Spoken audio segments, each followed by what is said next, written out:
O Libertador. Capítulo 4. Nascido em um estábulo.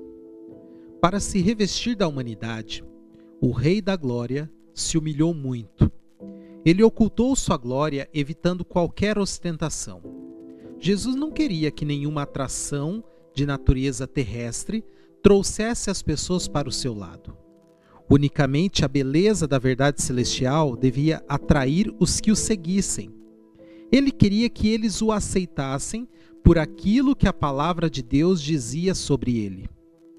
Os anjos observavam para ver como o povo de Deus receberia seu filho, revestido da humanidade. Os anjos vieram à terra, onde a luz da profecia tinha brilhado.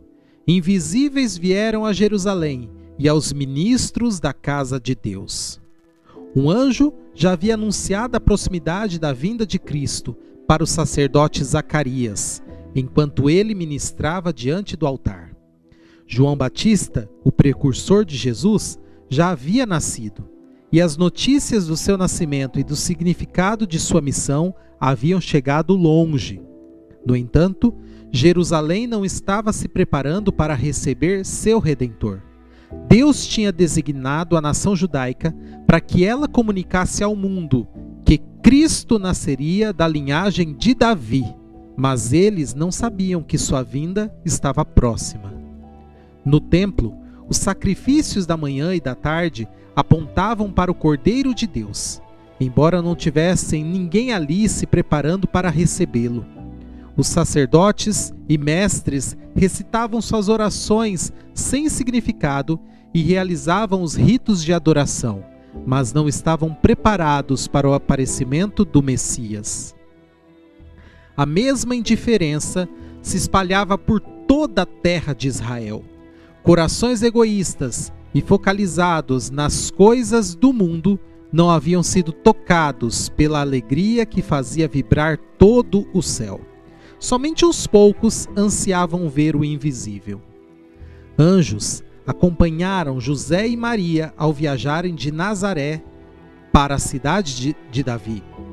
O decreto de Roma para registrar as pessoas desse vasto território era extensivo às colinas da Galileia.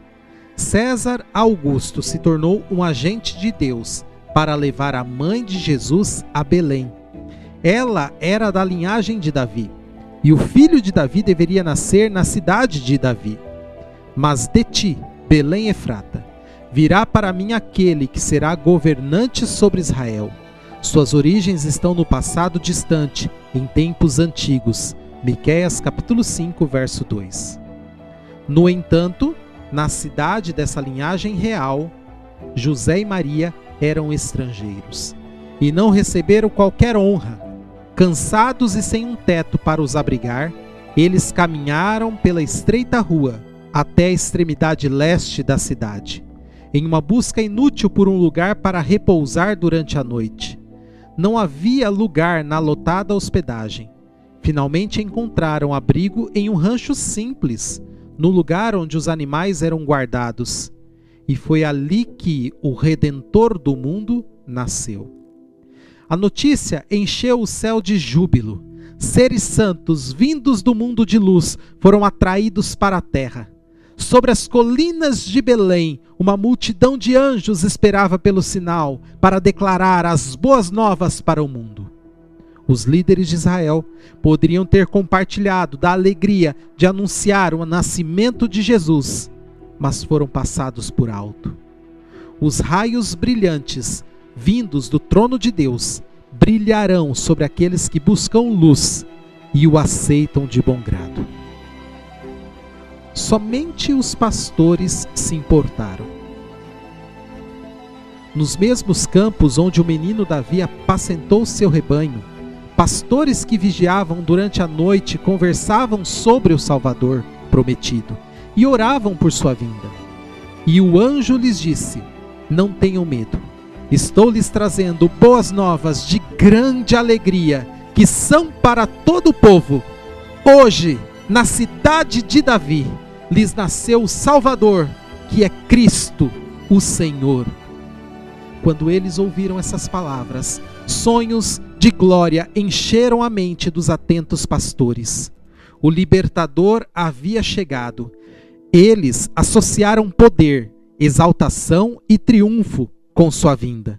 Mas o anjo os preparou para reconhecer seu Salvador na pobreza e na humilhação. Vocês encontrarão o bebê envolto em panos e deitado numa manjedoura. Lucas capítulo 2, verso 12. O mensageiro celestial acalmou seus temores dizendo como encontrariam Jesus. Ele lhes deu tempo para que se acostumassem com o resplendor divino. Então, toda a planície se iluminou com o brilho fulgurante dos anjos de Deus. A terra fez silêncio e o céu se inclinou para ouvir o cântico. Glória a Deus nas alturas e paz na terra aos homens, aos quais ele concede o seu favor. Lucas capítulo 2, verso 14. Que bom seria se a família humana de hoje pudesse reconhecer esse cântico. O cântico que os anjos cantaram soará cada vez mais alto até que termine o tempo, ecoando pelos confins da terra. Ao desaparecerem os anjos, as sombras da noite outra vez caíram sobre as colinas de Belém. Contudo, o quadro mais brilhante que olhos humanos já viram permaneceu na memória dos pastores. Eles disseram uns aos outros: vamos a Belém e vejamos isso que aconteceu e que o Senhor nos deu a conhecer. Então correram para lá e encontraram Maria e José e o bebê deitado na manjedoura. Lucas capítulo 2, verso 15 e 16. Eles saíram com muita alegria e contaram para todos os que encontraram as coisas que tinham visto e ouvido.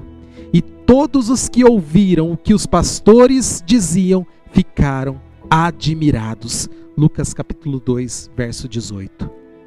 O céu e a terra não estão mais distanciados hoje do que quando os pastores ouviram o cântico angelical. Anjos das cortes celestes acompanharão aqueles que em suas ocupações corriqueiras respondem à orientação de Deus. Na história de Belém está oculta a profundidade da riqueza da sabedoria e do conhecimento de Deus. Romanos capítulo 11, verso 33. Ficamos maravilhados com o sacrifício do Salvador, ao trocar o trono do céu pela manjedoura. O orgulho humano é repreendido em sua presença. Esse foi só o começo de sua condescendência. Teria sido humilhação quase infinita para o Filho de Deus assumir a natureza humana, mesmo quando Adão estava em seu estado de inocência no Éden.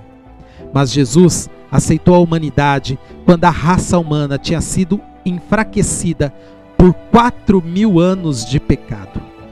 Assim como cada filho de Adão, ele aceitou os resultados da hereditariedade. Podemos ver quais foram esses resultados na história de seus ancestrais terrestres. Ele veio com essa hereditariedade para partilhar de nossas tentações e nos dar o exemplo de uma vida sem pecado. Satanás odiava a Cristo. Ele odiava aquele que assumiu o compromisso de remir os pecadores. No mundo onde Satanás reclamou o direito de governar, Deus permitiu que seu filho viesse como um impotente bebê, sujeito às fraquezas da humanidade, para enfrentar os perigos da vida como qualquer outro e para lutar a batalha como qualquer filho de seres humanos tem de fazer, com o risco de fracassar e de se perder eternamente. O coração do pai humano olha para o rosto de seu filhinho e treme ao pensar nos perigos da vida. Ele deseja protegê-lo da tentação e do conflito para enfrentar um conflito mais feroz e riscos mais atemorizantes. Deus deu seu único filho. Nisto consiste o amor.